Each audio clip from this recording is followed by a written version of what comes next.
Millions of despairing men, women, and little children, victims of a system that makes men torture and imprison innocent.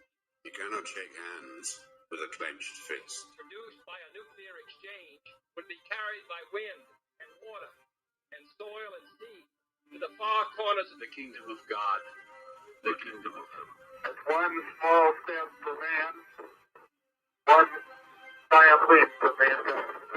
We're not saying that planet Earth is coming to an end.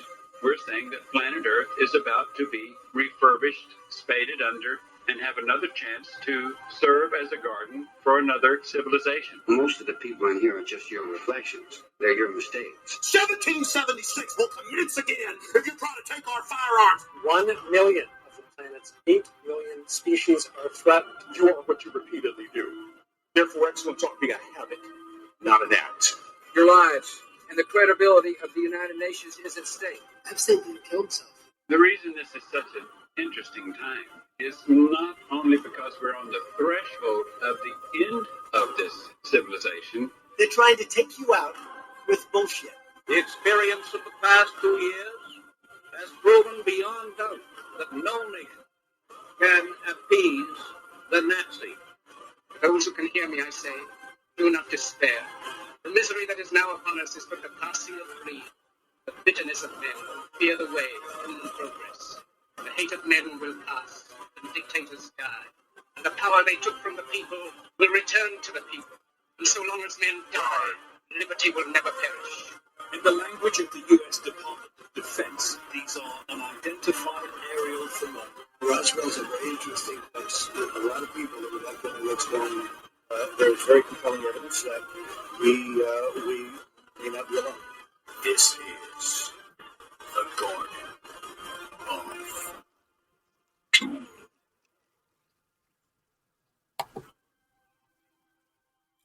Welcome, everyone, into Garden of Doom. This week, we're welcoming in a guest, and we're very proud that we've had a lot of repeat guests. And this is sort of in that vein, but not exactly. This is the third guest from a place.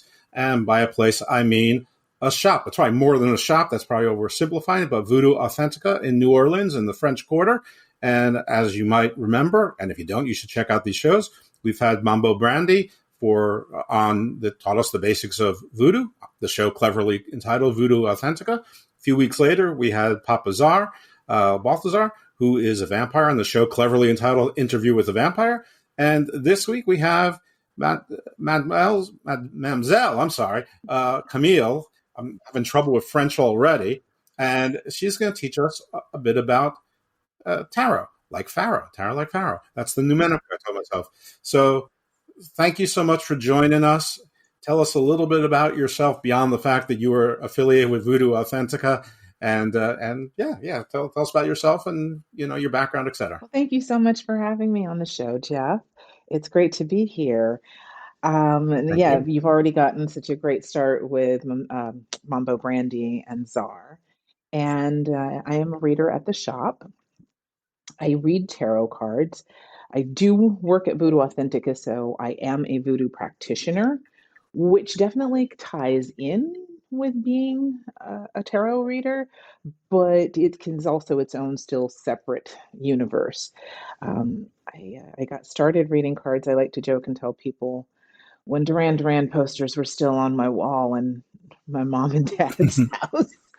I've always had... Wait, you took them down? I'm sorry? You took them down? What? Shh, don't tell anybody. John Taylor is still on my wall.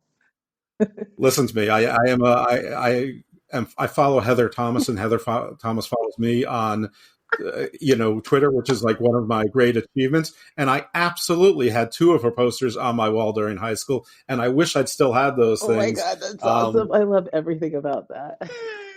But I don't. I don't have them anymore. I love everything about that. Yeah. So I got started.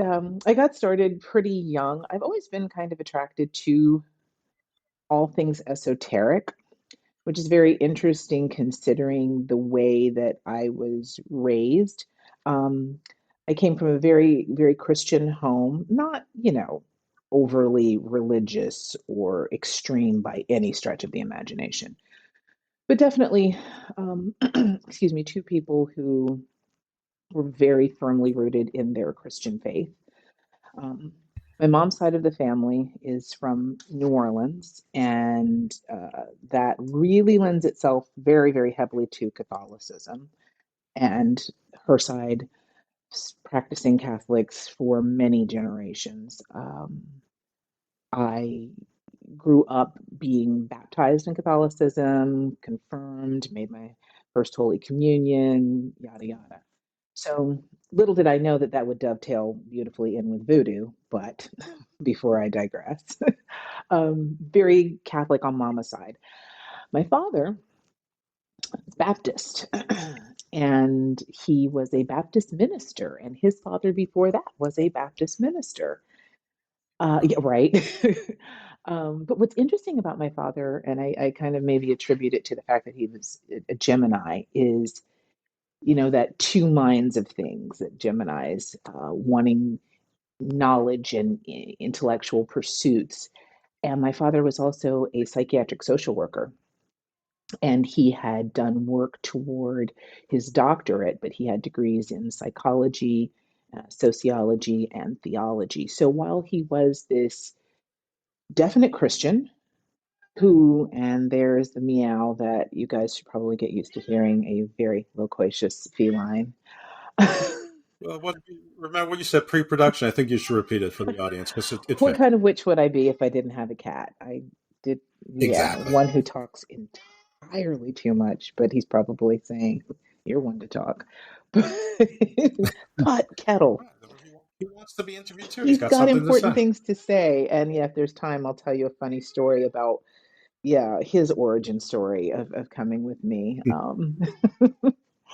Yeah, be careful what you name your pets, but we'll get to that later.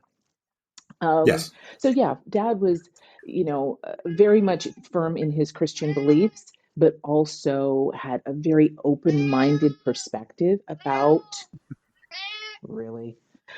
Oh, let me see if I pick him up if this will stop. Very open-minded as far as the human mind and psychology and sociology and human interaction.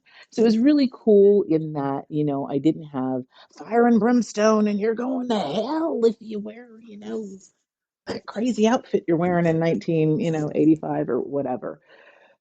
But Right. it was interesting that I was always drawn to esoteric, witchy stuff. When I was 3 years old, my birthday is Christmas. So that makes it interesting for people with, international holiday to the Messiah to several million people. And hi, it's my birthday. What about me? Right. And Yeah. when I was 3, I said, my mom was like, make 2 different lists, one for your Christmas list. Let's sit down and we'll, make one for your birthday presents. And I really only wanted 3 things, and one of them was a black cat. Here's your sign at a very young age. Yep. Growing up, into my preteen years, I was very interested in um, astrology. I always wanted to read the horoscope, what was in Vogue magazine or, whatever magazine was out to read my horoscope. So I was always attracted to that kind of stuff. The moon always captured me. And being a Catholic, now Catholics will tell you that it's, monotheistic, yet a trinity, and there's no goddess worship. But if you even look at the Blessed Mother sideways, I promise you a Catholic is coming for your throat. You know? Oh, yeah. Many wars have been fought as to whether she's divine or not divine, but she's still sacred. Exactly. So even though she is not specifically stated as a goddess, she is pretty much deified in Catholicism. Right. I think the difference is whether or not she's actually sanctified or whether she's just shrine worthy, which, And many a shrine has been built. Indeed. So I kind of always, it was very interesting, and it wouldn't come, wouldn't really come to my awareness until much later on in my life that there was already this fertile ground of the divine feminine being honored and acknowledged. So, tarot cards, that just seemed like the coolest thing like ever. And I was always one who was very prone to lucid dreamings. I had a few prophetic dreams as a kid, a lot of deja vu as a child. I even had a vision of the Blessed Mother once when I was 7 years old, where she actually came to me. So weird stuff, so to say, just kind of was like part of my norm. My parents, my grandparents on my father's side, they had migrated from Georgia in the 1920s and then went to Pittsburgh. And they had a Georgia, like Soviet oh Georgia, no or Georgia, this like Georgia a couple here, states Georgia over? a couple of states over of Okay. yeah that Georgia, the one right next to Florida. Right, like the Caspian steppe, Right? the Pontic steppe, or No, great question. No, peaches and yeah, things and stuff that go Atlanta, Emory, Stone Mountain. Got it. exactly. Atlanta, Emory. Of course, I throw Emory in there because I went there. No one else would name Emory. Brilliant dental school, excellent education, fine education at Emory. And it's funny that they moved from the state of Georgia in the United States of America up to Pennsylvania, and they had a 4-story, including the basement, Victorian house. And you would enter, it was on a steep, steep hill, and you would enter in from what would essentially be the second floor of the house. Well, we would be downstairs in the kitchen, third floor, and we'd all be gathered around for dinner or breakfast or whatever. And we would hear the footsteps. And somebody would say, "Oh, well, there's Dr. Ricketts." The person who owned the home prior to my grandparents, you can't make this up, like Dr. Ricketts. Right. And you would hear footsteps. So all as a child, I grew up hearing this. Now people would, the family would crack jokes about this, but as a 3-year-old, it made perfect sense. Oh, of course the ghost is walking upstairs. Right. There was also there were several presences you would feel in the house. So I kind of grew up perceiving things on my own, hearing things, that kind of were of the supernatural, let's just say. So it kind of lended to some things I think that were kind of already baked in the cake of who I am as a person when my soul came here. And then enter tarot cards. It was just so fascinating. Wait, so you can get information, you can communicate with other spirits, you can do self-actualization through 78 plastic cardboards. Get out of here. So that kind of always, was so fascinating to me. And I guess I was 19 when I got my first deck of tarot cards. And one thing that people, a lot of times, if they're interested in tarot, as new readers will say, "Oh, well, does someone have to gift you your cards?" And that's I guess an old wives' tale, we'll call it. I bought my deck of tarot cards at the least possible esoteric establishment. I bought it at the Borders bookstore in Cleveland, Ohio. Nothing wrong with that. Nothing wrong with that absolutely. at all. I think I bought mine at a Dungeons and Dragons store when there were Dungeons and Dragons stores. That's still cooler than saying the generic mass market bookstore in Cleveland, Ohio. But that's right. Maybe it is now. When you're 15 and you were playing Dungeons and Dragons, you were distinctly not cool. Isn't life funny now? Because look how it is all rage with cool kids now after Stranger Things. But it's my time now. Exactly. If it wasn't for the arthritis and obesity, I'd be rocking it now. Hey, you know what? I'd say if we're Gen Xers and we've made it this far, if anybody who's made it on the other side of 2020 period, I'm calling it a win for all of us. I'm with you. I don't argue with witches. That's a rule. Are you a good witch or a bad witch? But I don't care. So that's where I got my first deck of tarot cards. And then I had my first actual reading. I started looking up and getting books there. And at that time, there were not a lot of things to choose from. But I got a deck there. And what's hilarious is I still have different copy, but that same deck sitting in front of me right at this moment. Um, and I got that deck and I Wow. started trying to do readings and reading books and trying to figure out on my own. And then I actually had my first reading. And a dear friend of mine, and we are still extremely close friends to this day, she used to go and get tarot readings regularly. This is back in Pittsburgh. And we went, and I will never forget the woman, she threw down cards, and I hadn't given her any information at that time. And she said, "Sweetie, I don't know what it is that you're planning on doing, but I highly suggest you keep your suitcases packed and get your passport ready because you will be traveling nonstop." I had Hmm. not told her that I had applied to 3 or 4 different airlines. And within about a year after that reading, I did get on with US Airways and I was a flight attendant. So I absolutely, and that just solidified like my ongoing love affair with reading tarot cards. Yeah. Now, someone's saying you're going to travel a lot. That's pretty generic. Or you want to travel a lot. That's pretty generic. You're saying that you need to get your suitcases packed and your passport ready is more. That's another Yes, level. and I remember the cards. I don't remember any of the cards except for 2 specific ones.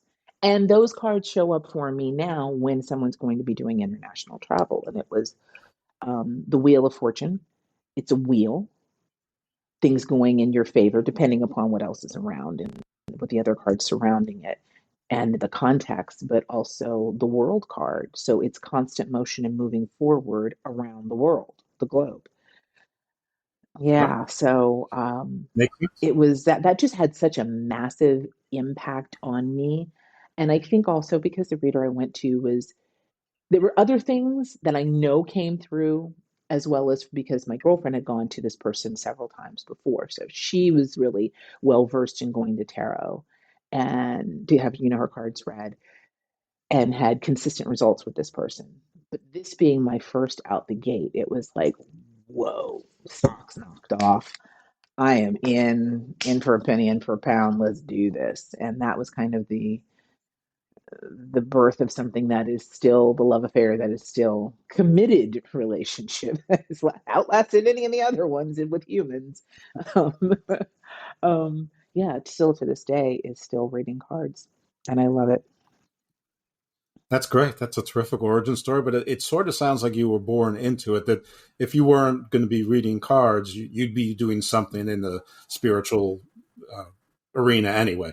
But this is great. So I guess it's probably a good time to get into like sort of the basics of tarot. And I have like a really silly question. I feel like I know the answer already because there's so many decks out there. And I mean, these days everything's commercialized. So, even when I was 15, which was probably 1984, 1985, they were commercialized. I remember deciding which pack of cards to get with different images on the back. I'm sure there's superhero ones now in Pokemon. And does the image on the back end of the card make any difference? Does that have any impact on the front end of the card, which the images, I'm sure the art is different, but are basically universal? Yes, it really can have a profound difference at times. If you're looking at something that is a true like tarot deck, because there's Oracle and other kinds of systems. If you're looking at a true tarot deck in its truest essence, it's going to have 78 cards. Now, there are 3 systems within the structure of tarot. There is the Marseille system, there is the Thoth system, which Crowley, not a great human being, but still came up with some revolutionary concepts and did contribute in some positive ways, specifically with the world of tarot. And then there is the Rider-Waite-Smith, system. And that's a system that I read from. All 3 of those systems are going to have 78 cards. Now, within those systems, Marseille tends to have very specific artwork that you're going to see. The Thoth system, there might be different artist interpretations, but it's still structured the same. And then with Rider-Waite-Smith, it's probably, and I'm sure it's the most popular, widely repeated system where there's different artwork, but you're still going to have 0 to 22 as the major arcana, major archetypes. Then you're going to have ace through 10.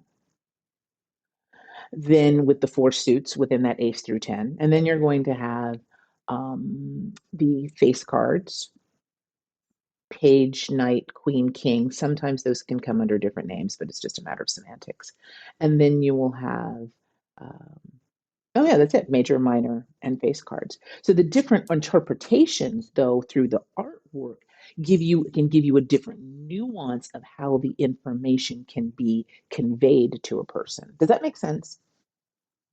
It does. And let me ask you a question. I'm doing a little bit of math. So you said 78, 22 are the major arcana. Then that would leave 56. So is a regular playing card deck the 52 cards plus 4 jokers just minus the 22 arcana? It's very similar. The only difference would be that in a regular pack of playing cards, you don't have the pages. It goes ace through 10, jack, queen, king. Whereas with the tarot, it's ace through 10, page, jack, queen, then king. Which came first? So which came first, the tarot or regular playing cards? The game, the board game, not board game, the game Tarachi. A lot of people believe that cards actually initiated in ancient Egypt. Still doing research on this. I'm kind of leaning towards that probably makes a heck of a lot of sense. Of some system of card reading, divination specifically through card reading type of style. And then in Italy, I believe it was in the 1600s, don't quote me on that, the game Tarachi, where they were playing cards with a system very similar to what we now know as our standard playing deck of cards, which did have a fool card, the jokers, which would be the fool. So tarot came first, almost certainly, probably by a large measure. And tarot, which sounds like a French word and probably is not the original. So this was not a French creation, just the word stuck. No, the word stuck, and it's a derivative of that Tarachi, which was an Italian game. But different courts were, politics and this, though you're French, you might, have a cousin who's on the throne in Spain or, Italy or whatever. So I think a lot of it was migration and travel, and then just the derivative of the word Tarachi, where they kind of came up with tarot as the word, but it's its own specific card reading system. Who are the 22, or what are the 22 major arcana? So the 22 arcana, they're archetypes. Now, different readers will have a slightly different opinion about how I'm going to describe it. For me, the major arcana come up as more major life lessons, major themes, because they're their archetypes. So for me as a reader, when any of those cards come up, the rest of the tone of the reading can kind of, people will say, wait, are you talking about this? This is kind of shining, this is resonating very clearly as this specific topic, but it sounds like something else. And my answer is yes, because with those, they're very broad sweeping. So you've got, for example, it doesn't even start with number 1, it starts with 0, the Fool, which is directly pulled a nod to the Joker. Right. So it's ground zero. It's a fresh start. And then the theory is that it's kind of almost like Joseph Campbell, The Hero's Journey, starting as the Fool with this pure innocence of off on this new adventure. Don't get caught up in the destination. You may have a destination that you have in mind, but be present in the moment of exploring the journey. It's a fresh new start. It's ground zero. It's innocence. It's joy. It's unencumbered by anything from the past.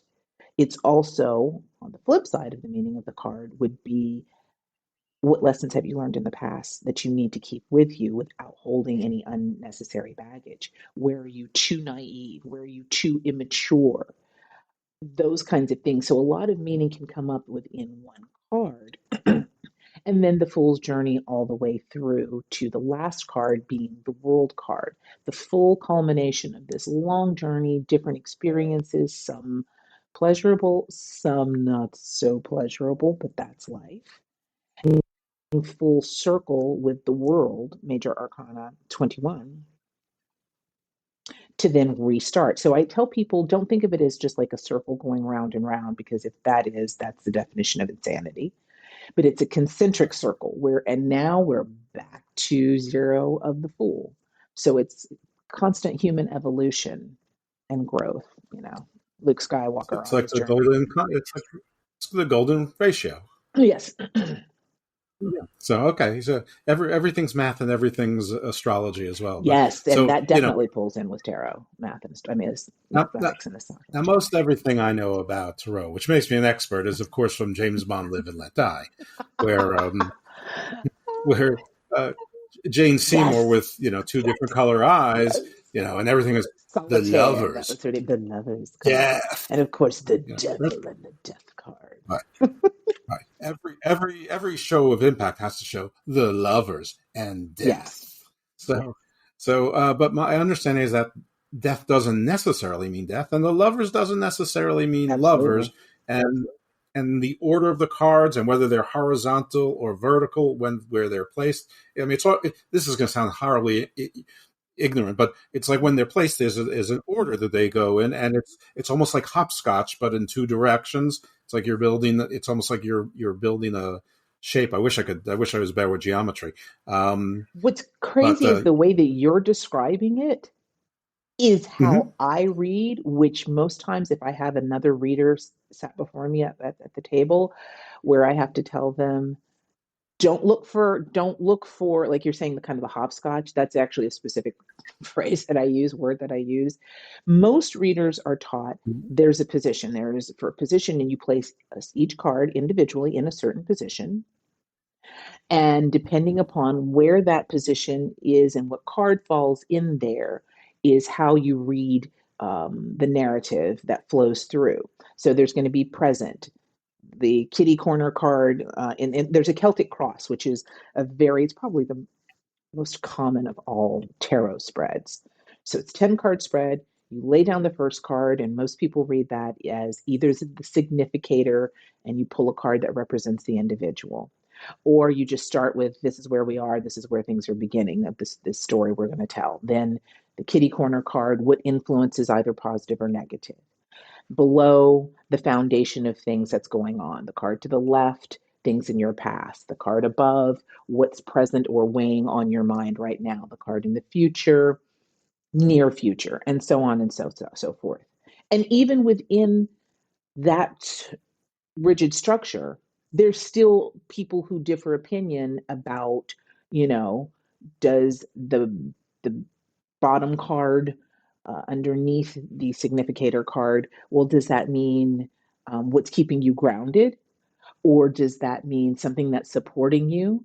Or the different people have different interpretations. Me, I throw down cards because I have a lot of spirits that work through me and assist me in my readings. So while I'm shuffling, and I just throw down cards. So it's never going to be the same amount of cards. I don't throw them down in positions, and I literally, to use your phrase, your word, I hopscotch I tell people, give me a second, and I kind of tune in to get like a pre-read, so to say, a scan, and I kind of say, okay, what am I looking at here? What's showing up? What's present? What's in front of me that I'm scanning, but also noticing, okay, so what's not here? Because a lot of times the cards that don't show up are very, very telling and give a very specific and important additional information that can add much more meaning and depth to the reading. So I don't really read in positions like normal people. That's fair enough. I think I'm going to call this show This Fool's Journey Tarot. But anyway, so in my little question or big question, I sort of interrupted my own question, which you were answering, which started with the Fool in position 0 and ended with 21 being the World. I guess we identified two others, which are the Death and the Lovers, but not really what they are. But I can get into that if you want the Death and the Lovers card. Because that's a great in whatever question. order you want. I mean, you can go 2 and 20, and then 3 and 19, or whatever order you would like to get in. I'm just trying to understand our arcana and what they. I think everybody heard what you said, that the actual interpretation of the cards is very much influenced by a lot of things. But noteworthy is the order of the other cards and how they're positioned, and maybe other things as well. But I think the cards at least have some general overarching sort of explanation or definition as to what they generally mean. So if we're just going to do like because again, it gets so deep and so many nuances. But yeah, so 0 is the Fool. Here we are at the beginning of something.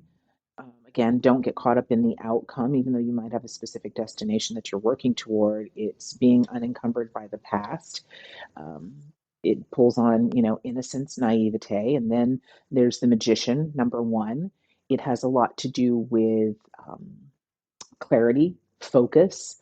We hear this phrase a lot, manifestation. That's a perfect word to apply to the Magician card. It's about clarity of mind and mental focus in order to see what resources you have at your disposal so that you can actualize something. He's the alchemist. So much more Joseph Campbell right now, but I'm not going to get into it. If you know, you know. If you don't, read or buy on Audible Joseph Campbell's Hero with 1,000. Yes. Also, Carl Jung was an avid tarot reader, an avid tarotist. He was very, very much into tarot. So the second card is the High Priestess. The High Priestess she's liminal space. She's betwixt and between worlds. High Priestess is very, has to do with intuition, the dreamscape, the unknown. Like a great way to understand the High Priestess. Have you ever seen that FedEx? That it's like they show when you see the FedEx logo.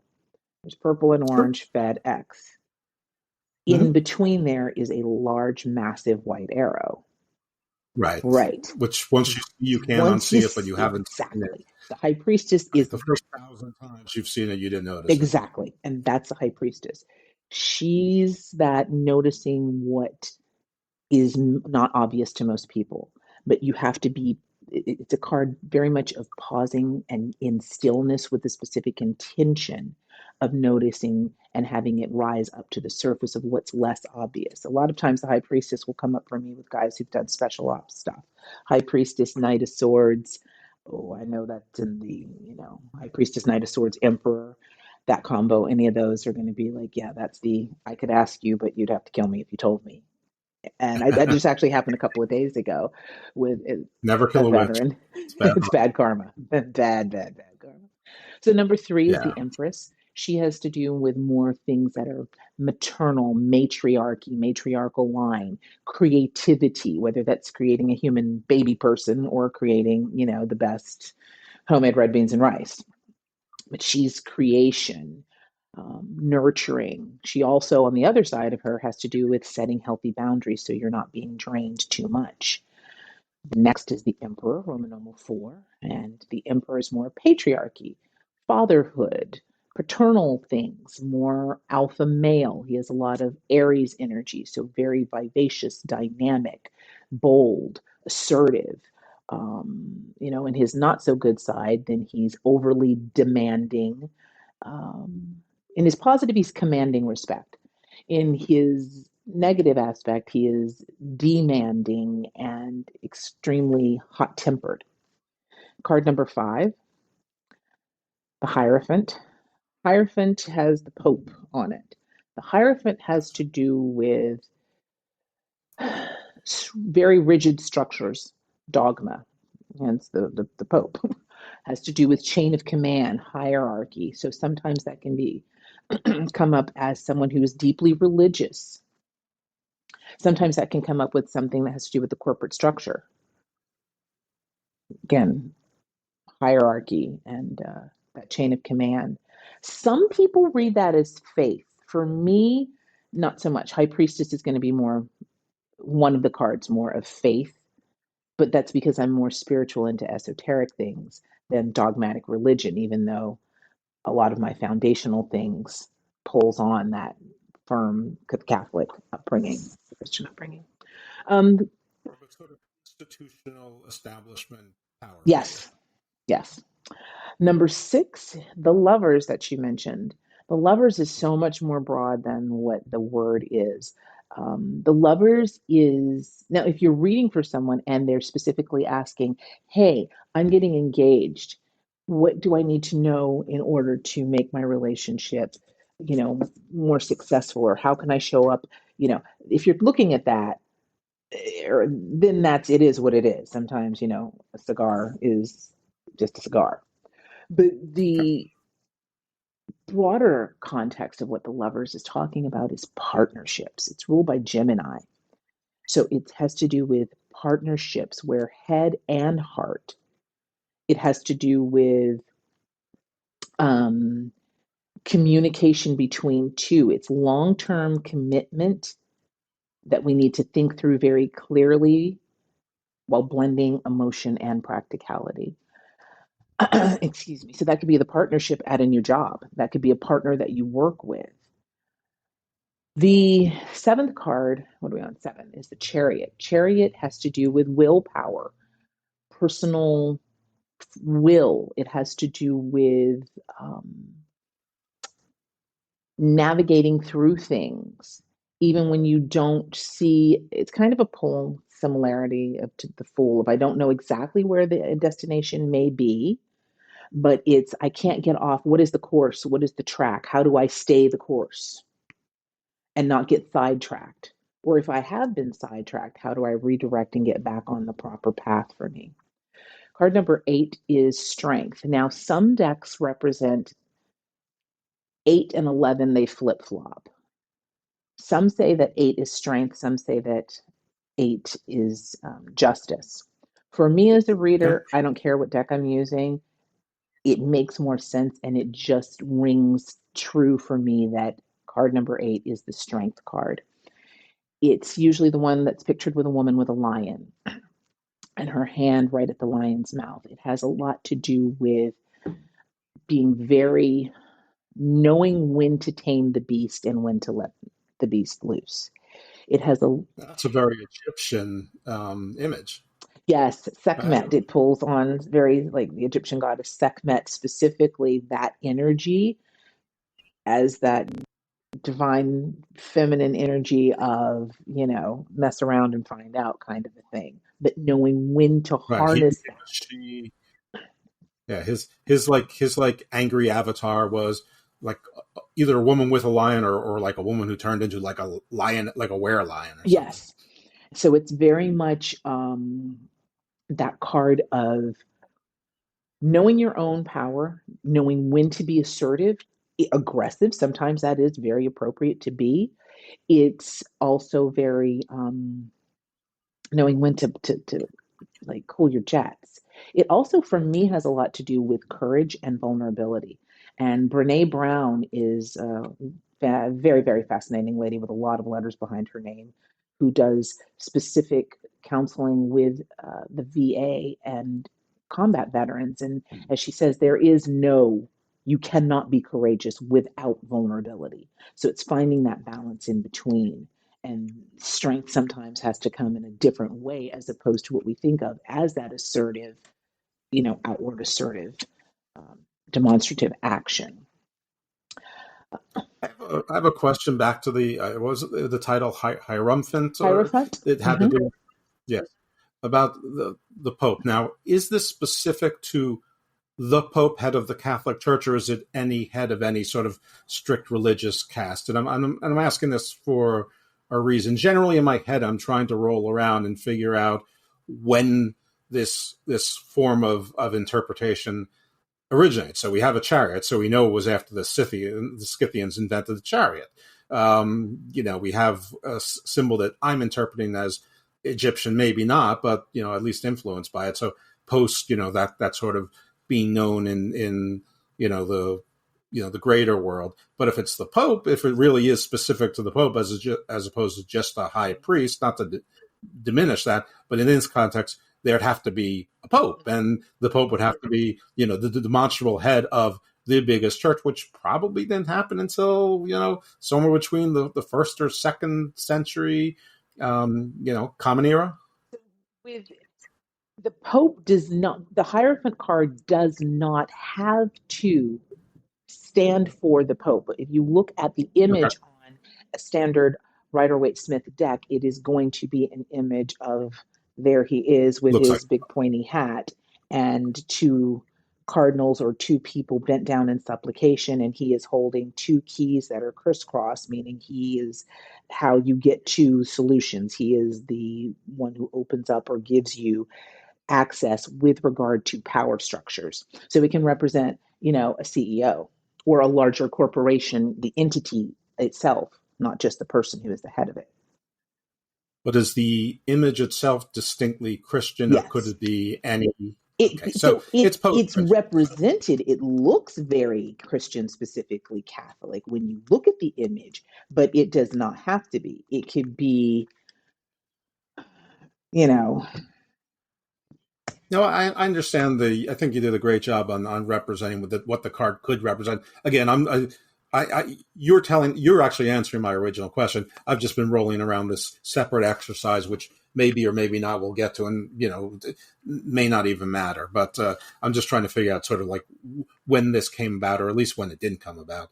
And if the images are purposely distinctly Christian, even though the card itself can represent any sort of power structure, any sort of establishment, we know that it's at least a century or more past your birthday, the birth of yes, exactly.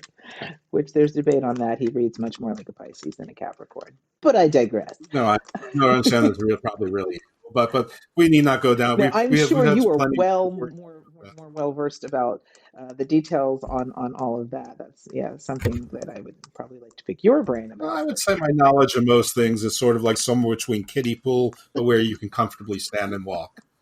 I feel you are being very modest right now. But yeah, so the Hierophant, it can be, yes, literal church, the Catholic Church. Sometimes it does show up, somebody's getting married. Sometimes it shows up, you work for a major corporation, or you are somehow in the corporate structure. You work specifically in a hospital, depending upon what other cards are around. But because, again, it's that there is a chain of command, there is bureaucracy, there is, who's the one in charge making decisions that other people really might not agree with, because they're like, we're boots on the ground, we know the real deal, but fine, you're the top pencil pusher. So that kind of is that Hierophant card. And again, it's when you, it's so much more dynamic because it's how the whole story is put together based on the rest of the cards that are around that card. And for people who read reversals, which I don't, then that, is a whole nother kettle of fish. Right. I understand I'm putting a hooded figure on there and saying it's got to be Obi-Wan Kenobi, right? Where it could be like Gandalf, Merlin, or got a card a monk, for all or three of them. Got a card for all three of them, which may call us back to questions you might have around the Hierophant. But we're about to get to, actually, he is next up. So the ninth card is called the Hermit card, and that's the old Led Zeppelin album with, is it Houses of the Holy? Maybe, I don't know. And he stood there with like the gray hood, like Gandalf the Grey, holding a lantern with a star in it on a mountain. Houses of the Holy has the people sort of look like cavemen, sort of strewn about on like a rock side. Was there a hermit in the background there? No, this one is specifically like they literally, the cover is literally the quintessential traditional Rider-Waite-Smith depiction of the Hermit card, which is Roman numeral 9. So again, it's someone who's a man who stood there with a very Obi-Wan Kenobi, Gandalf the Grey, hooded figure with a cloak with a hood on, holding a lantern in. Well, we know it wasn't physical graffiti. We know it wasn't Coda. We know it wasn't 4. It probably wasn't 1. So it's probably 2, 3, or A Song Remains the Same. Like now, wow, you are bringing me back to high school when I first got introduced to Led Zeppelin. Listen, we'll have to look. I'm 54. I'm not asking you my age, but we're both Generation X. So this is our yes, youth. it is. one of those albums. But the Hermit is about withdrawing in order for deeper analysis and reflection that definitely has ties to spirituality. So if we go back to the cards we've covered, the High Priestess, the Hierophant, and the Hermit, there's definitely some dovetailing and overlapping that comes with the three of them. But not the Magician? And the Magician, I definitely would not argue that. And the Magician. Okay. And the Magician. I would say, because, yeah, he's, the ceremonial magician, which they are definitely an interesting breed of folks. Ceremonial magician, like the Magician card, is much more rigid in structure, people who that's their belief system and what they practice. But they all could show up as religious figures, religious / spiritual leaders and figures. Right. The Hermit is, again, Obi-Wan Kenobi. It's the person who gives you guidance but can't give you all the answers, even though they have a lot more of them than they're sharing with you. But remember, you're the fool on the journey. One day you will, So he's Gandalf, he comes back and forth, but he's not your personal Orisha.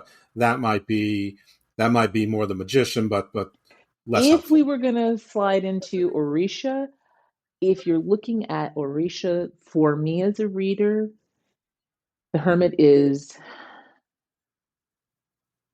Obatala.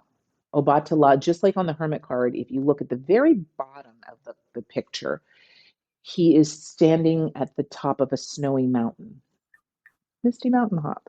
But he's standing at the top of a snowy, cold mountain. Obatala is representative. He is the personification of knowledge, wisdom, clear-headedness. Mountains and snow is what he is. So if we're going to look at a nod to the Orisha, then Obatala would be that. You should do an entire show. You should do like a YouTube show, and I'm volunteering on imagery and from tarot cards and like 70s and 80s rock songs, because I'm like the man on the silver mountain. I'm like thinking Dio, Zeppelin. I'm grooving on this. I am. Wow. I already got Dio in my head. Wait till we get to Eddie the Beast. My goodness. Right? I am totally. You have just opened a whole. Thank you. That's awesome. You're going to be rich. I tell you, it's gold, Jerry. Gold. I can make other people very successful. For myself, I can't do a goddamn thing.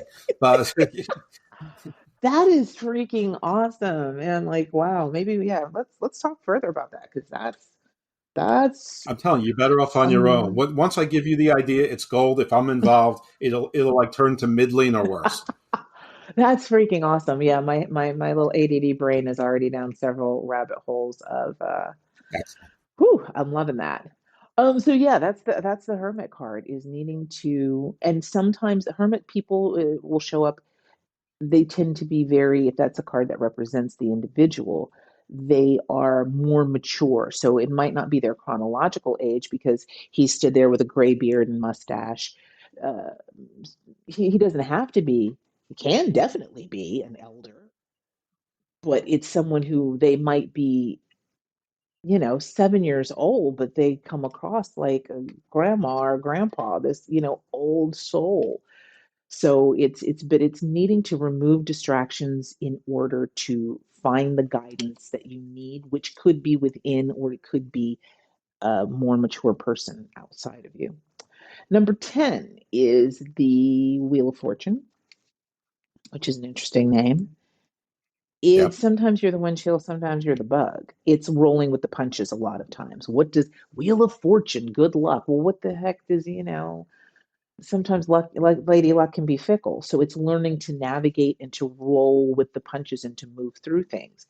But sometimes, back to the initial example I gave of what I experienced with my, reading as a young girl, the wheel can literally mean change, movement, motion forward, lack of stagnation, or if it's negatively aspected, too stagnant, things not going in your favor, but how do you learn to roll with the punches? Now, that card number 11, like I said, 8 and 11, some decks flip flop with that. Does the wheel only move in one direction? Nope. Okay. Nope. That's why it's like, is the wheel, which direction is it going? And then again, what cards around it will help you to understand. And what is your relationship to luck? What do you, that's a whole bunch of rabbit holes that can be opened up with that. But it's. Well, I'm going to open another rabbit hole, which probably has nothing to do with anything. But we know that, clockwise is different. In the southern hemisphere, it's counterclockwise. Swirls in the northern hemisphere, it's clockwise.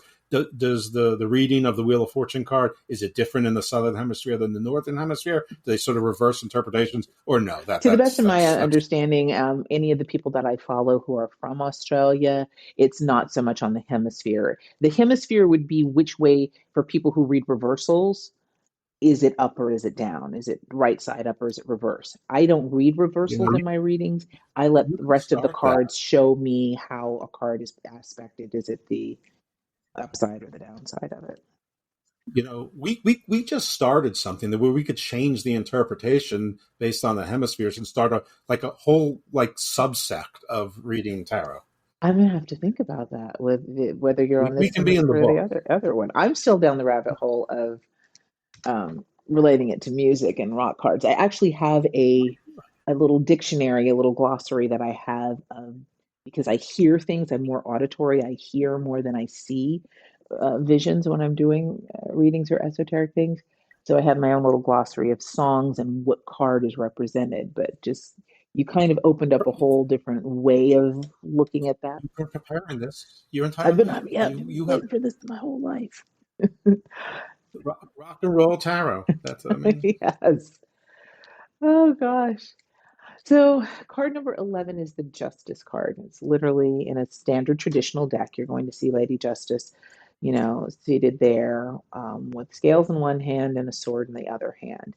It is tied to Libra, which for me is why 11, Lady Justice, it just kind of makes more sense for me as a reader, as opposed to, like I said, some people flip-flop strength and justice. But Justice card has to do with, a lot of times it's very specific, and it is what it is. Legal stuff, legal situations. It also, when you drop back a little more broad, it's where do I need to step back and ask perhaps some very maybe unpleasant questions, but things that need to be, discovery. Where is there more than one side of the issue that needs to also be explored? How can I step back and have as much of a logical, detached perspective in a situation without judgment, which is very hard to do. So sometimes my advice to people is that's not easy to do for yourself. Who is the person who is like in your life who is like, I love you, but it is what it is, it ain't what it ain't. Let's just, look at this practically. Some people pull karma into that, another nod to Egyptian mythos with the goddess Ma'at, who weighs your heart against a feather, and your heart better be lighter than that feather or you're not in good standing.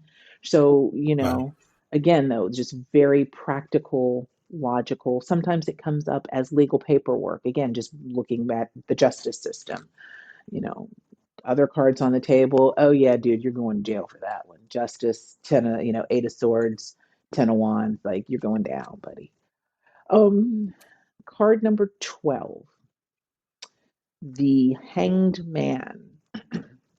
The Hanged Man card has a person who is upside down with one ankle tied. Gallows pole, by the way. Yes. So, if you've got that in with, say, the Justice card, like, whoo, I hope you have a very good attorney and get right with the God of your understanding, because it's not looking good for you, friend. The Hanged One, though, is about, and some people now call it the Hanged One, is about needing to pause to gain a different perspective. You're in an awkward position that's not sustainable long term.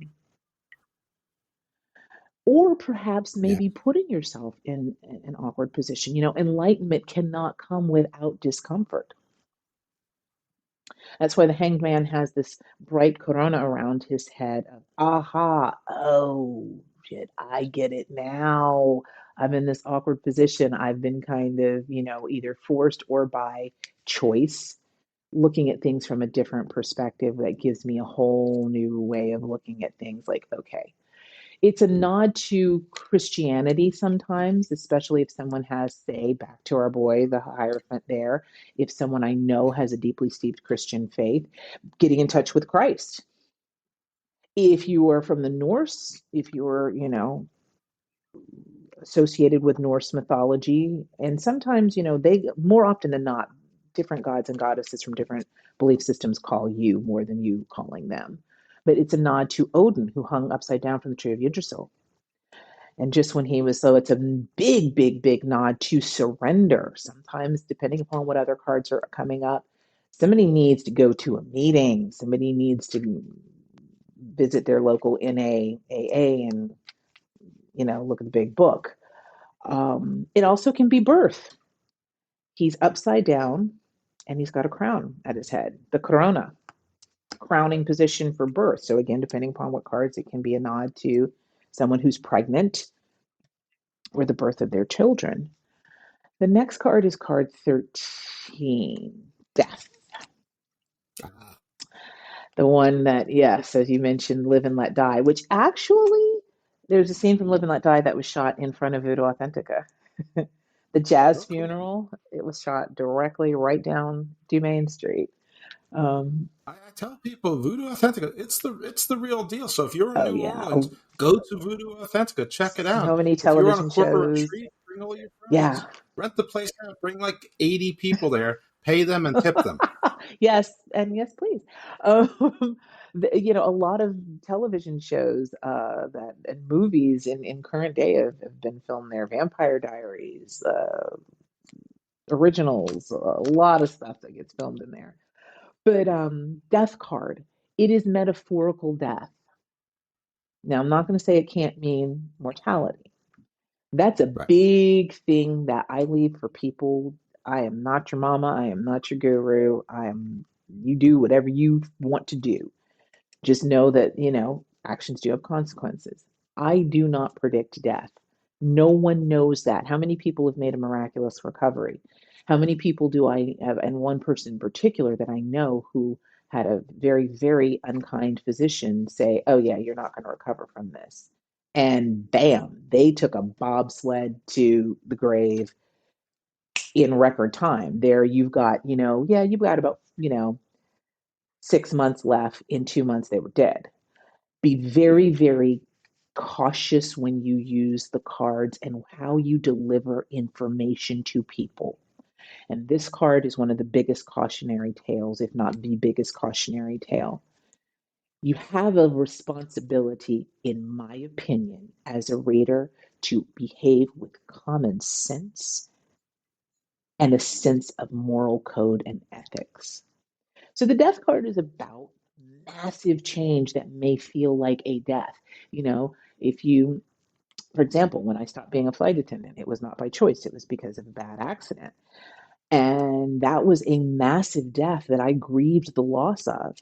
And back to your friend there, the Hierophant, if you look at the death card in a traditional Rider-Waite-Smith deck, you're going to see, behold a pale horse riding in on the white horse in his suit of armor with a skull, but he's this huge figure in contrast to the bodies on the ground. Let the bodies hit the floor.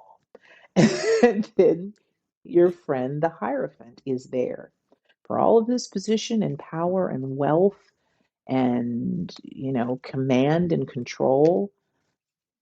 Death does what it wants. Change will come, and sometimes there's nothing, regardless of how much stature and power you have. Some changes are beyond our control. So, death card for me is about, metaphorically speaking, what things are beyond my control and where do I need to have acceptance, but also have grace of the mourning period that can come with massive change, But on the other side of death is new life. But when you're going through experiencing the death, again, be it metaphorical or a loved one who's passed or a pet, nobody wants to hear that crap of, oh, they're in a better place now. Shut up. I'm kind of going through a little bit of hell over here. The Grim Reaper, still, walking through. So after the death card, card number 13, comes card number 14, temperance, balance. Now that literally has an angel standing there holding two goblets, and there's water flowing. And some people say instead of flowing with gravity, she's actually defying gravity. And it's actually flowing from the downward hand to the upward cup in the hand. It has to do with balance, tempering. Now, if you're tempering, if you're cooking and you're tempering something that's cold, that's going into something hot, you have to slowly, in slow incremental stages, so that now you have a third thing that's better or different. I shouldn't even say better. It's different. But if not, it will blow up. It will curdle. It will go bad. It's also not always fun. Sometimes tempering, steel, if you ask the steel, it's not a fun way that it, was tempered to become steel. It also is my bartender card. Shows up sometimes it's literally people who are bartenders. It depends upon what other cards are around. It could be maybe you should not be hanging out with the bartender. Temperance movement, temper, well, balance. Things are about to go sideways. It's a heads up. Then after temperance is, what are we on, 13, 14, 15, the devil, Ronnie James Dio. Oh, yeah. The devil card is, so we told you to temper your actions. We told you might want to, here's a heads up with the death card. Things are about to go maybe in an unpleasant way. Now we are at card number 15, the devil. Things are really extremely out of balance. Your priorities are in the wrong place. Things are really unhealthy and toxic. This gets into codependency. This gets into addiction, and addiction can come in whatever form. Obviously, alcoholism, drug addiction, but sex addiction, shopping addiction, addicted to another person. It's this, what are you bound to that's really bad? But this is also why I tell people, don't look at cards as just good or bad. Every card has potential to be good. I have seen the devil card show up for a professional dominatrix more than once. It's literally two people there with a figure who is commanding, and there are chains around the people, but the chains are loosely bound. So if they wanted to take those chains off, they could. So if I've got really other cards that are really positively aspected, I can see where, oh, this is a power dynamic that people have discussed, and that's their jam, and that's how they roll. It could be also in a positive aspect. You're human. Shit, live a little. Have the pork chop. Have the drink. Enjoy the carnal desires, but it is a very cautionary tale before it commands you and takes control of you in a way that you may start lying to yourself. Desires. Don't forget the temperance card. Don't forget the temperance card. Exactly. So now we're on to card number, what are we at? 16. 16, the tower. You didn't listen. Now the shit has hit the fan. It is a tower that is blowing up and exploding with people hurling to their downfall and into the abyss. Something was not built on a solid foundation. There's smoke billowing out. There was smoke before the fire. The tower card is a massive upheaval and shakeup of things. Now, again, it can be positive. It looks like the scariest card in the deck after the devil. But I've had that where it was a surprise wedding engagement I ruined for someone. I was like, oh my God, oh shit, surprise engagement. Whoopsie. You better act shocked. It's a massive, oh my gosh. But more often than not, the tower is usually not always the most positive of things, but it has to do with Where are you going into a situation where you already know that this is probably going to blow up in your face? Don't ignore the red flags. Sometimes. It's hubris, right? Yes, So, like basically, yes. yeah. It also shows up sometimes for some people if that's their card that represents them as you've got to stop being everyone's oh shit emergency handle of 911. You are getting Yeah. caught up in people with chaos and drama who and here we are again. So after the Tower card, what is that, 16, comes 17, the Star card. The Star is about hope. It's about faith. It's about belief that the better day can come. Something that seems so far off. Don't let it, well, that's a fantasy. That's a fairy tale. Well, fairy tales are steeped in truth, be it the Grimm ones or the Happy Disney ones. But where can you point your compass north to navigate past those tower moments? But you have to have hope and you have to have faith. If you don't have hope, there's nothing. You lost the ball game. It's done. Is it a particular star, or is it just a star? And you said north, just to for allegory. I said that just for allegory. It's usually got, I want to say, 7 stars that are on it in a traditional deck.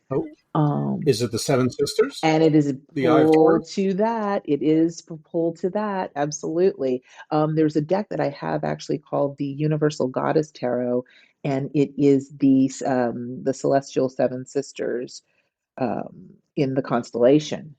So, want to hear something cool about the Seven Sisters? Well, first of all, Japan, Subaru means the Seven Sisters. That's why their symbol is the 6 stars in the eye. Wow. But so it's that universal. But the amazing thing is, listen, I don't know how people figure this out, but you can't see that there are 7 sisters with the naked eye, no matter how good your eyesight is. You can only see 6. But about 100,000 years ago, you could see the 7th and beyond. So all of the stuff that involves the 7 sisters, like literally these stories are 100,000 years old or more, give or take, a few thousand years. But, they started in, campfires, probably before the Homo sapien out of Africa, and who knows, maybe even before. Maybe it goes to Homo erectus, that were, already, crossing Eurasia and whatever and all over the place, talking about too. And we inherited the stories from our ancestors, like, our literal, ancestors. Yeah. So it's I didn't know what the 7 sisters were. I thought it was like the arrow that came from Orion, and no, it's not And so, again, I learned things like the Fool, and you come upon these interesting things that even you didn't know that, which is because it's so part of your life. Why would you ask? But to me, it's all new. I'm like a 5-year-old. This is how I am still in love with tarot decades later. You may be a tarot master, but if you don't consider yourself a student, I'm kind of like, and we're done here. Thank you. Good day. You always can learn. That's what's so fascinating. There's so many systems within the system of tarot, but just how you taught me this about the Star and the Subaru. So let's just say that somebody came to you for a reading, Jeff, and they were saying, I'm thinking about buying a car. It's between, I've got 2 options, but I'm leaning towards one. What do you see? That's your own lexicon. That's your own thing of you get the Chariot and car, and you get the Star card. Oh, have you looked into Subaru? You might want to look at Safe. So that's literally how your guides would talk to you in a nuanced way that nobody's going to learn in a book, or unless they listen to your podcast. That's not a quote traditional standard given meaning of that card. So that's absolutely. I, for one, would rather they listen to my podcast than ask me for car advice. But hey, if they do, now Subaru. That's brilliant. As a matter of fact, I can guarantee you that might be, a thing that comes up, or if somebody's like doesn't want a Subaru, but what does Subaru represent? That, Subaru people, they are, they love going on the outdoors. They want something. So it might not be specifically Subaru, but maybe drop back a little more broad of you want really good, solid, reliable transportation that, may have some bells and whistles, but this is something that you can use to, haul the German Shepherd and the 4 kids and go camping in. Well, sure. It also depends which story you believe, because the Taurus, the bull, that could be a sturdy, big SUV, but also, in addition to being the bull, it's also the cart. Like, it's not universally the bull; it was also the cart. So maybe you should become a truck driver, or a freighter in the freight business in some way. This is how tarot works. I'm telling you, you're on the road to being a really, really brilliant tarot reader, because for me, it's the basic structure. It's like if you're building the house, you got to have a foundation, you got to float walls, you got to have the basics. But then you add in things that you're not going to learn in a book. So I always tell anybody who's interested in learning tarot, get some books, watch some YouTube videos, check out people, see if, reputable people, learn the foundation, but then throw that crap away and start filling in the blanks so that you can trust your own inner spirit, as well as the spirits that, may be around you who help and do more of the heavy lifting and give you readings that just, knock your socks off. So free your mind in Vogue. Yeah. Well, I'm not going to say the rest of that line so we can keep this PG-13, but exactly. Which actually, I have a card, 8 of Swords, both in Vogue and a scene from Platoon where Keith David, who has the most, God, that man's voice, this rich baritone with gravitas voice, and where they're sitting around the campfire and he tells them, free your mind, you're follow. 8 of Swords, very much mental block. But so we've got the star, hope and aspiration, because even when the clouds are there, the stars are there even if you can't see them. So holding on to hope and navigating. Sometimes it literally is stars navigating forward. Sometimes for me, stars is ancestors, points of light. Some traditions believe that the stars are the ancestors who are no longer in the physical, but still giving us guidance. So we've got now number star, moon, sun. We've got the moon, number 18, and the moon gets a bad rep in older books. So the moon card has to do with things that are hidden, unknown. Also the dreamscape, a nod back to the high priestess. And she sat there in blue and white before a temple with the pillars, and I'm not well versed in Kabbalah, but she has Boaz and Hakim on her pillars, and she has a crescent moon. So it's again nod to the divine feminine more so. Mm-hmm. That crescent moon and water. Well, the moon is in the tarot is some cards it's a full moon, some it looks almost like an eclipse. And it's in front of a body of water. Sometimes it's the ocean, sometimes it's a river. And there are 2 animals. One is a wolf, one is a more domesticated dog. So it's balancing of emotions so that wild side doesn't get too wild. But the moon has to do with the dreamscape, emotional. Now, let's go back to how old tarot is in contrast to, let's for S&G start with the 70s in terms of feminine empowerment. The basic tarot, the Rider-Waite-Smith, the quintessential, so to say, gold standard of tarot. Those pictures were painted based on imagery in specifically not just England, but in Cornwall. And they were painted by a woman. Now, this was in the 1800s. So it's not Guinevere.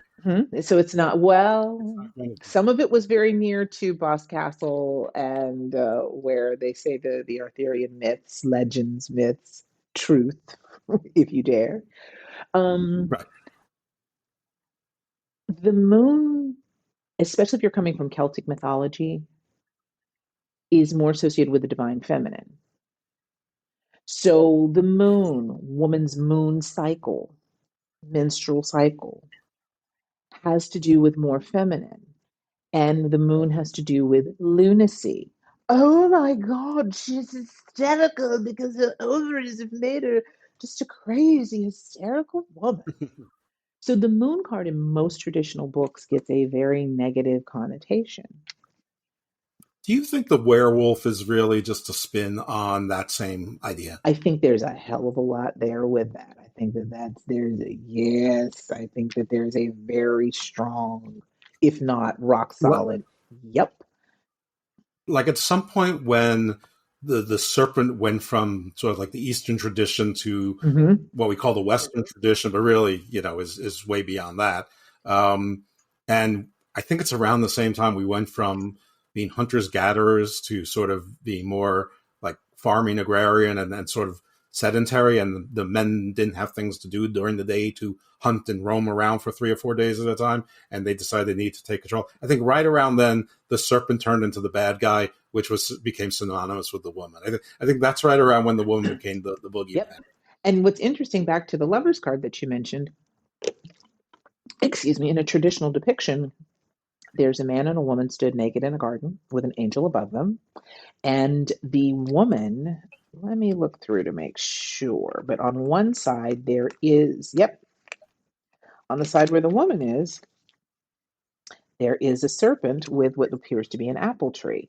So, that imagery in different religions, and like you said, with time and Christianity, now the serpent is evil. Well, especially if you're in voodoo, serpents are not evil. They feel vibrations. They can detect things in ways that don't make sense to the way that humans are set up in order to perceive information, be it, sight, sound, smell, temperature. Serpents are very good at that, but of course the serpent was vilified as the evil, entity. So I think that there's definitely what you're saying about the werewolf and, women, because, lunacy, lunatic, hysteria, emotional instability. Now, can those things be represented if you're reading somebody? Yeah, they definitely can. They exist.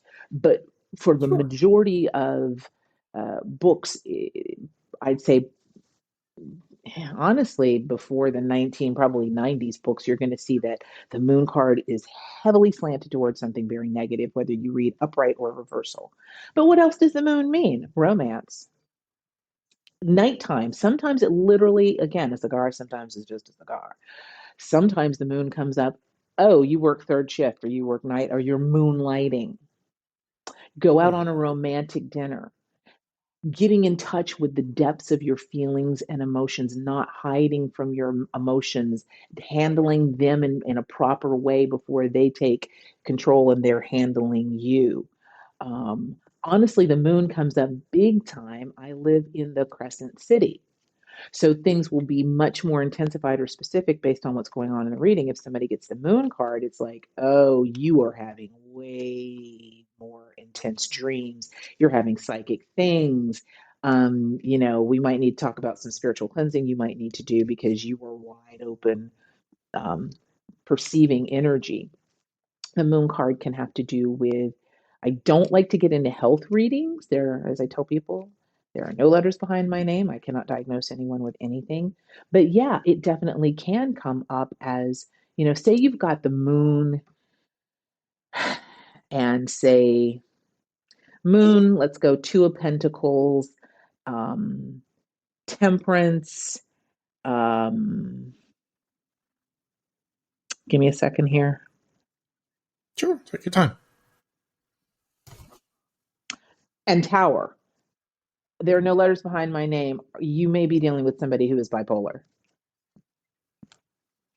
Oh, interesting. That specific combination came up it's come up a couple of times, but I'd say maybe 2 or 3 weeks ago, and the person was talking about their child, and they said, yes, they have just been recently diagnosed with that. So the moon definitely can be a nod to emotional disturbance or unrest.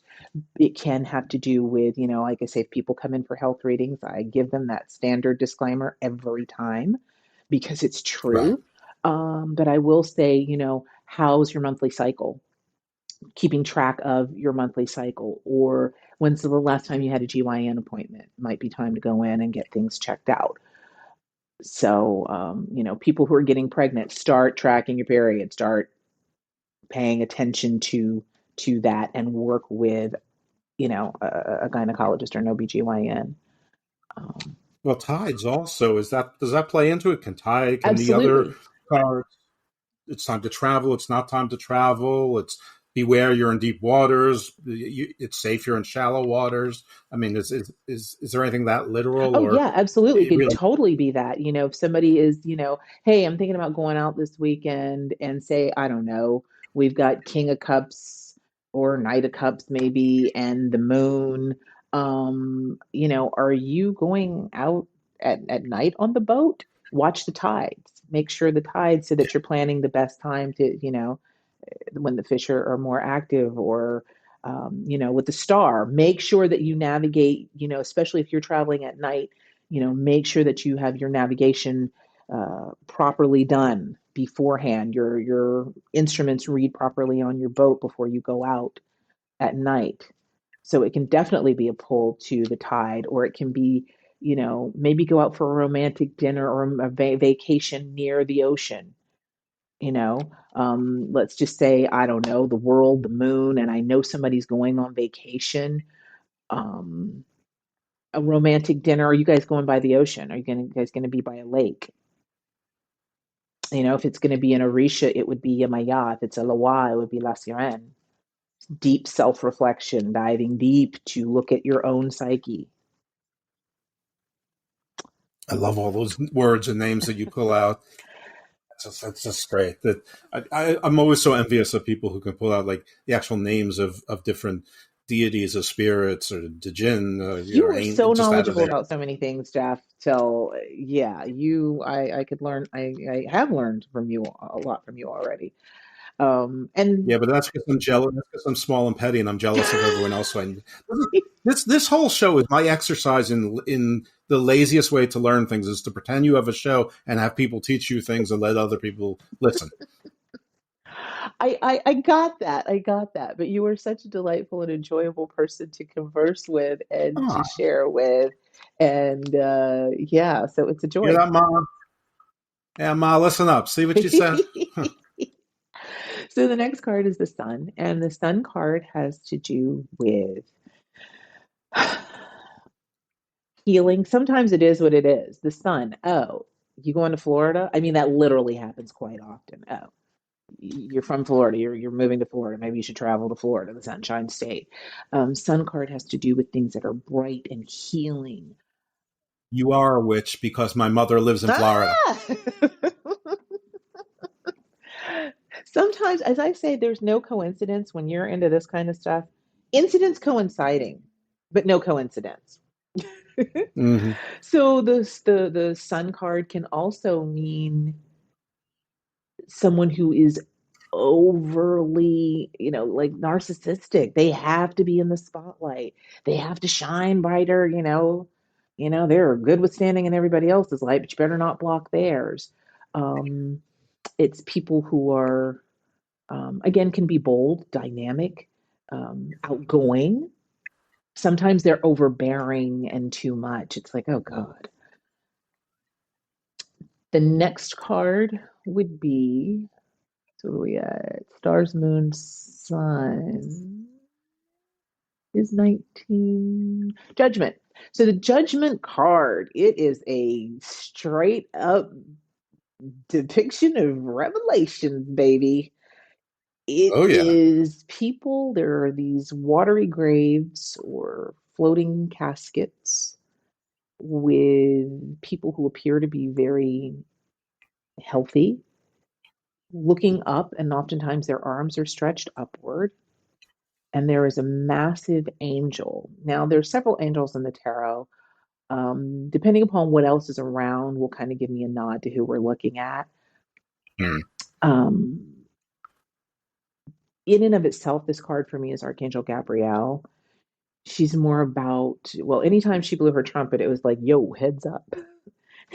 Big news, folks. It's going down. Be it the birth of Christ or, whatever. So it's this massive angel that's stood over, floating over these people. So the judgment card is about cannot stay the same. Shit or get off of the pot, friends. The final call. Who has that as their Jehovah's Witness, I think, or somebody, some religious group that has, that's one of their publications, The Final Call, Revelation. Oh, yeah. I think you're right. I think it is the Jehovah's Witnesses. So it is. You need to get your act together because change is coming. It might be the Mormons. One of those groups. One of my friends and frequent guests, who's going to be a 6-time guest, is a former Mormon minister. So if I think of it, I'll remember to ask him. I learned about Moroni, one of the people who works, one of my friends, Voodoo Authentica, who is now a voodoo practitioner, who grew up in Salt Lake City, and previous known angel that showed up in the bathroom in upstate New York. So, exactly, like there's.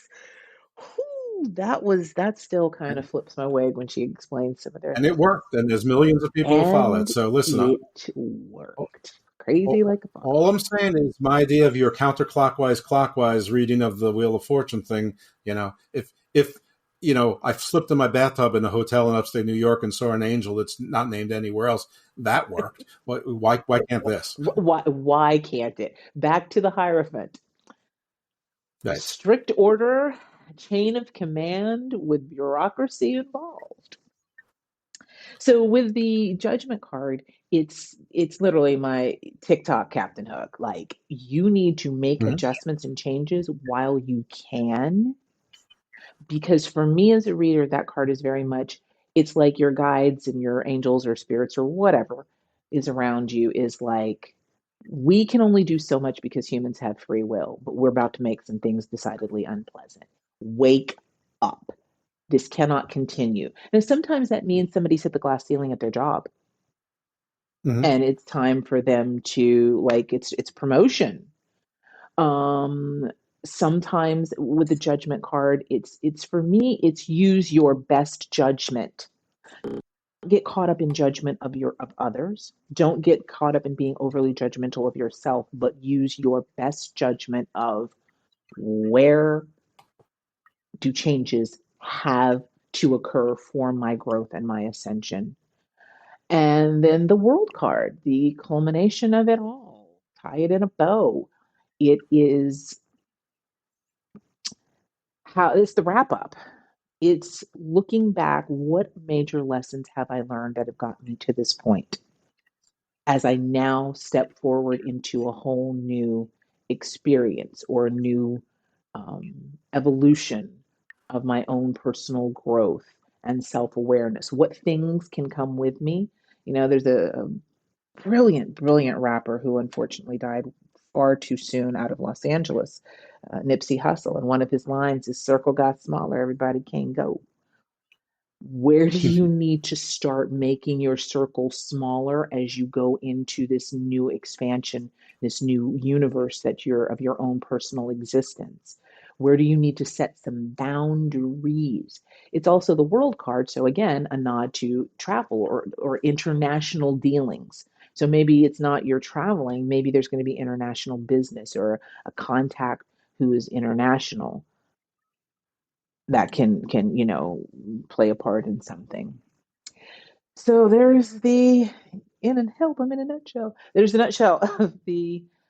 That was a great nutshell. I think we cracked a lot of walnuts. We did with some pecans and some macadamias. Mm-hmm.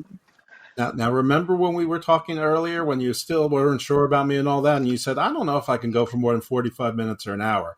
Well, we've been going almost 90 minutes. So I want to be respectful of your time because I know that you didn't want to go much past an hour, but you've been on a roll.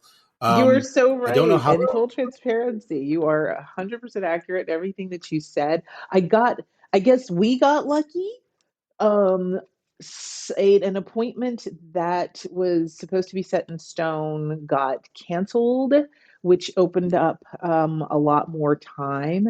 And this has just been so, I mean, Mambo Brandy said so many, wonderful things about you. And this has just been everything just flowed organically. And, it just, yeah, This it's is been great. great. If I ever need to flee the state, I know where I'm going. And even your cat, got really interested and got really Be quiet. So careful what you that's name your amazing. pet. So. What did you name the pet? Let's Well, hear yeah, that before we this will go. be a cute little, segue to closure. I have, as a practitioner, and I'm sure, Brandy went over, like, voodoo is a whole lot of a lot. So Yep, she did. it's a large umbrella term for many different spiritual practices and religions. So I practice what, for the easiest way to explain it, is Santeria. And I have a godmother in that religion. I also practice New Orleans voodoo, and I also practice Haitian voodoo, and I have two godparents in that. And I was at my godmother's house in Santeria, Lukumi, and I had gone over to her when it was something really unpleasant had happened. Somebody broke into my car and stole a bunch of stuff, and some things that were important to no one but me, but my deceased parents' driver's license. Nobody needs that. Nobody can use that. It was super special to me. So anyway, I go over to my godmother and I'm like, me and my girlfriend, we went through traipsing all through the Treme at night, going through garbage cans to find this trail of some of my stuff that had been thrown away. And I found some of it. But there was some other stuff that I really kind of wanted and needed to find. So I went over to my godmother and she was like, you need to talk to Eshu. Eshu is an aspect, he's one of the Orisha who is intertwined with Ilegua. Ilegua is the keeper of the crossroads in Santeria, also known as Lukumi. And you keep Ilegua inside your house by the door and he watches, and you keep Eshu outside because Eshu cannot be tamed. Eshu is the guy who kind of is, lives under the bridge, but he sees what's coming and going. And he loves to joke and have fun, but he can get a little rowdy and can't really, fit into domestic confines. Well, we went to Eshu because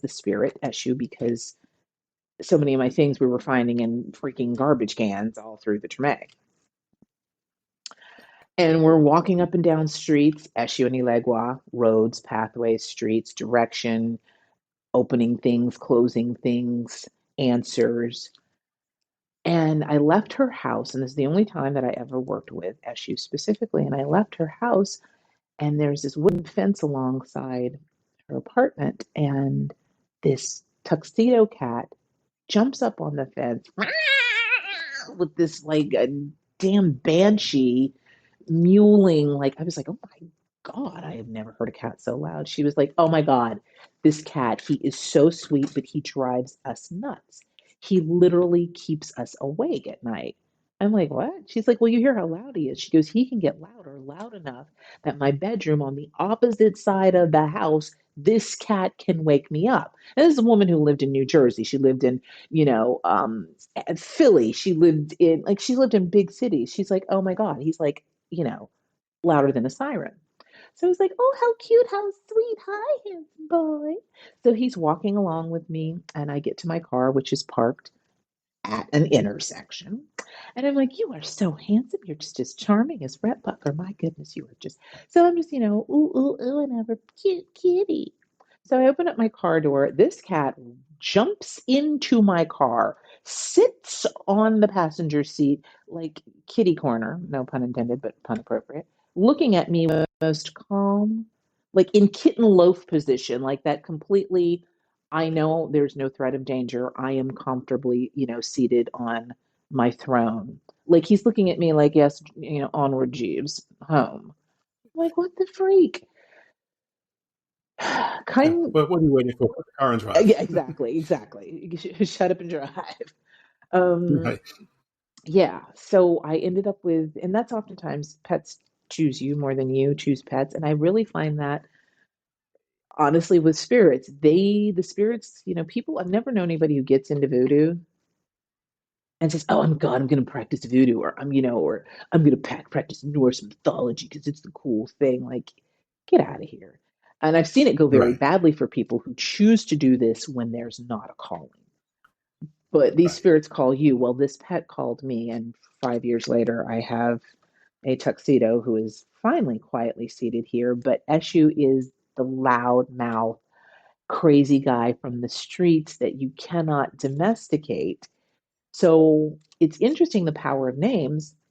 I was talking with my godmother like a month or two ago, and she's like, "Don't forget where you found him." Okay, so he might like all the confines of his own cushion at home and his own special food and a water fountain for him, but he's still a dude from the streets because he kept wanting to Yeah. get out. And Still a while back. yeah, so I have changed his name and started calling him Xavier, which the first time I called him that, he answered to it and responded to it immediately. And very interestingly, we do not have as many escape artist attempts, like almost none.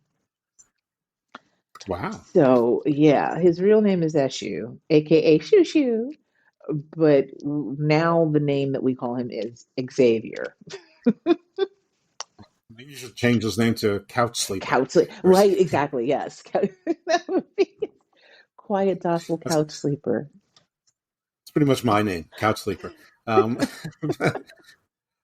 So I'm gonna leave this to you. Listen, I think that we've gone an hour and 35 minutes. I think we should wrap it up. But I would, if there's more to talk about, I would absolutely invite you for show number 2. I would absolutely invite you if you want to talk about Santorini or anything else. And that goes for Mambo Bambi and Brandy. I'm sorry, not Bambi. Jesus. And anyone else there, because all three of you have been just delightful and helpful, and all three of you said nice things about me, which is really all it takes. But I do have one. It's almost a statement, but I'm going to put it in the imagine a question mark there because I think I already know the answers. But one, do you have to be involved with magic to read tarot? B, do you have to be involved in voodoo to read tarot? Or can sort of anyone do it without being, involved deeply with magic and, or even particularly spiritual? Or do you need at least some level of connection to spirituality or some type of, I'm sure there needs to be some training, but, you can do training by watching YouTube videos or, or whatever the case might be. So I know that's a bunch of sort of big questions in a long meandering paragraph, but hopefully if you can sort of answer it. mean, I think I can. I got ADD. My brain goes around the world. Hell, my brain went first to, I love how he said 1 and B because I usually say A and 2. So, okay. 1. Was 1, do you have to be magically inclined in order to read tarot? Yeah. Okay. No, you don't. I know atheists who read tarot. It's this collective, and that's, part of why Carl Jung was so invested in it and so gifted at it was the collective, is it conscious or the collective unconscious, collective conscious?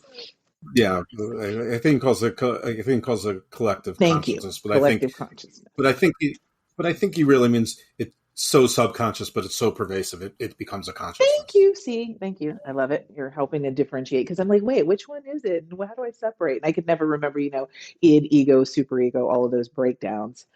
Neither can But I. thank you for explaining that. So yeah, the collective When you talk about unconscious. the devil, I want to say full id, but I'm not even sure that's right. The collective unconscious, that is one big consciousness, like you said. That yeah. So the archetypes that whether you believe in any kind of religion or spiritual practice, the Empress can still represent motherhood, matriarchal things, and creativity. She can also represent Yemaya or, Hera. So it doesn't matter the structure of tarot, and because there's so many different, you can break it down to Kabbalah, you can break it down to color representations, numerology, astrology. Like you can go so many different, there's so many freaking rabbit holes with understanding and breaking down tarot. So you definitely do not have to be either religious nor spiritual in order to practice tarot. I would say you just have to be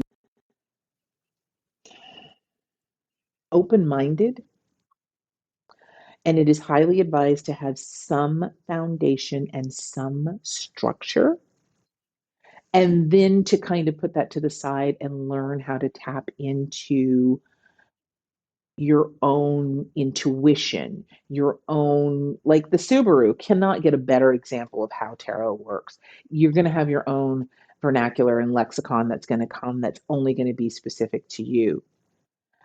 But you have to kind of also have that basic framework to start with. You can't be married to your perspective. It becomes too rigid, too dogmatic, and you will miss so many things, if not get things completely wrong. So that's our Pope again. The Pope. Too dogmatic, too structured, and then, the whole thing starts falling apart. My retirement plan is to become a tarot reader. That's definitely it. Start saving now. Make sure you have a good business person and a good business plan.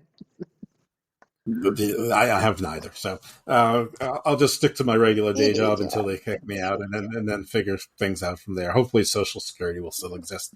Can't thank you enough. As I said, open invitation. You certainly don't have to accept. Thank you. No, let's keep in touch. It's on the air. It's on record now. Let's keep in touch and talk about perhaps doing another. On something, different, or, Ghosts in New Orleans or whatever, tarot cards. I would love to do the Ghosts of New Orleans. I understand you do the Ghost Tour. That would be amazing. Oh, rock and roll, yeah. Yeah, we can do that, and but I'm going to hold it until Halloween month. Ooh. Oh God, yeah. We will have to put that in the can early, because the only thing second to the insanity of madness in New Orleans of Mardi Gras is Halloween. It's a season at this point. No worries. We could do. I mean, we're not going to, but we could do it tomorrow, and I can hold it. I've had my St. Patrick's Day show recorded for a long time. Yeah, with the guy from Celtic Tales, and I hope people can understand his thick Irish accent. He's authentic. That's my only worry. But I got the real deal for that, and I have the real deal here. So I can't thank you enough. Thanks for coming on the show. Thank you. Good luck to everyone at Voodoo Authentica. Love that place. I next time in New Orleans, I'm definitely going to come check it out, either on my own or with a crowd. And yeah, I definitely will. I'd be an idiot not to. So thanks for coming in, everyone. Thanks for listening to Garden of Doom, and please check us out next week. Don't forget, give us a rating, write a review, 5 stars, if you can. But more important than anything like that, share with your friends. The name is a little bit weird. I know that. But the show isn't. The show has a lot of really interesting stuff and a lot of really interesting guests like Mamzelle Camille. So check it out, and we will hear from you next week in the Garden of Doom.